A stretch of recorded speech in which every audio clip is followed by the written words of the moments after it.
Update వస్తుంది అశోక్, ఒకసారి present చేద్దాం.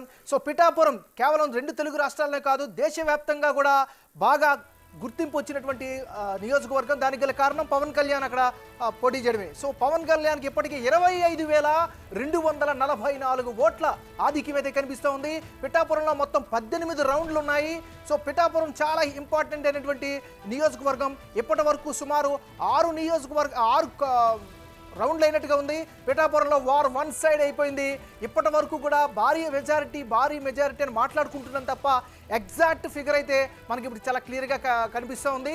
6 రౌండ్లు పూర్తయ్యాయి. అశోక్, చాలా ఇంపార్టెంట్ ఎలిమెంట్ ఇది. కేవలం 6 రౌండ్లకే ఆయన 25,244 ఓట్ల ఆధిక్యంతో పవన్ కళ్యాణ్ దూసుకెళ్తున్నటువంటి పరిస్థితి కనిపిస్తుంది.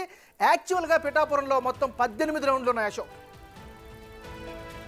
ఎస్, మొత్తం రాష్ట్రం అంతా ఎన్నికలు జరుగుతున్న తీరు ఒకటైతే పవన్ కళ్యాణ్ పోటీ చేస్తున్న పిఠాపురం ఇంకొక తీరు. సో వైఎస్ఆర్ కాంగ్రెస్ పార్టీతో పాటు జనసేన, టీడీపీ, బీజేపీ వాళ్ళందరూ కూడా ఎదురు చూస్తున్నారు. పవన్ కళ్యాణ్ గెలుస్తాడా, ఓడిపోతాడా, గెలిస్తే ఎంత మెజార్టీతో గెలుస్తాడు. ఇప్పటికే పిఠాపురం ఎమ్మెల్యే తాలూకా అని బైక్ల మీద నంబర్ ప్లేట్స్ కూడా వేసేసుకున్నారు. ఆ నంబర్ ప్లేట్ తీసేయాల్సిన అవసరం లేదు.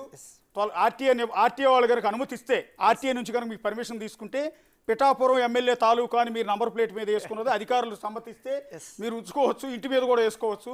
పవన్ కళ్యాణ్ అంతటి మెజార్టీ దిశగా, అంతటి భారీ మెజార్టీ దిశగా దూసుకుపోతున్న రికార్డు స్థాయిలో పవన్ కళ్యాణ్ గత ఎన్నికల్లో అంటే 2019 ఎన్నికల్లో ఘోర పరాజయం దిశగా పోటీ చేసిన 2 చోట్ల ఓడిపోయి నానా ఇబ్బందులు పడి 3 పెళ్లిళ్ళు 4 పెళ్లిళ్ళు అంటూ విమర్శలు ఎదుర్కొన్న పవన్ కళ్యాణ్ పడిలేసిన కెరటం మాదిరిగా దూసుకొచ్చారు. అలయన్స్ పొత్తు పెట్టుకున్నారు. ఇప్పుడు పిఠాపురం నుంచి భారీ రికార్డు స్థాయి మెజార్టీతో దూసుకుపోతున్నారు. విషయం ఏంటంటే ఈ నియోజకవర్గాన్ని వైఎస్ఆర్ కాంగ్రెస్ పార్టీ చాలా కీలకంగా తీసుకుంది.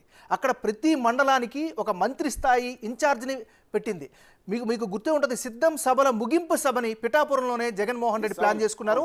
అక్కడ కూడా కామెంట్ చేశారు. నువ్వు పెళ్ళాన్ని కార్లు మార్చినట్టు పెళ్ళాలను మారుస్తాడు, ఇతను మీరు గెలిపిస్తారా అని.